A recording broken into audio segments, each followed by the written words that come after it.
Hi, I'm Dr. Adam Metzler, orthopedic surgeon at OrthoCincy. Welcome back to our final episode of the season of our King's Hammer Healthy Habits presented by OrthoCincy.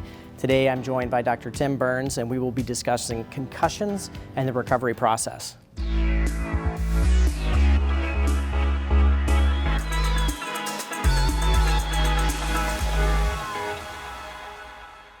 Dr. Burns, can you define what a concussion is and how it qualifies as a traumatic brain injury? Absolutely.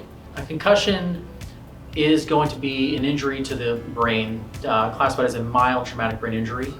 As it relates from a soccer standpoint, you're thinking of direct head injuries. So head-to-head injury during a header, elbow-to-head injury, hand-to-head injury during a goalkeeping event, or a ground-to-head injury.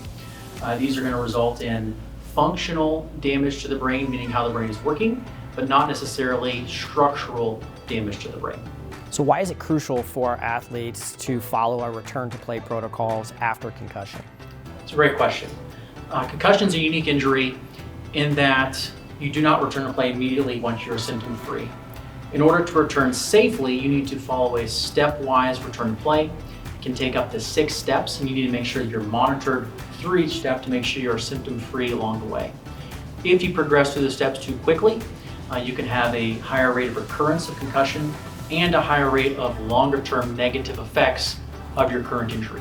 So it's imperative to follow a standard of care from a return to play standpoint and be managed by a professional who is comfortable managing some of those longer-term effects.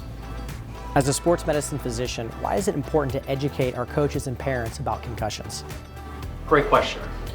Most people at this point are very aware that concussions exist, but most people may not be aware of typical symptoms of concussion. So if you're more aware of headache after a head injury, mental fogginess, sleep disturbances, these kind of symptoms patients may have, you're more likely to be aware, you're more likely to ask young athletes about them and help get young athletes the care they need in order to make sure they recover correctly. Thanks, Dr. Burns, for a great discussion on concussions today. Thank you for having me. If you'd like to learn about concussions or other topics, please see our post below. It's been a pleasure working with all of our King's Hammer families. We will see you again soon.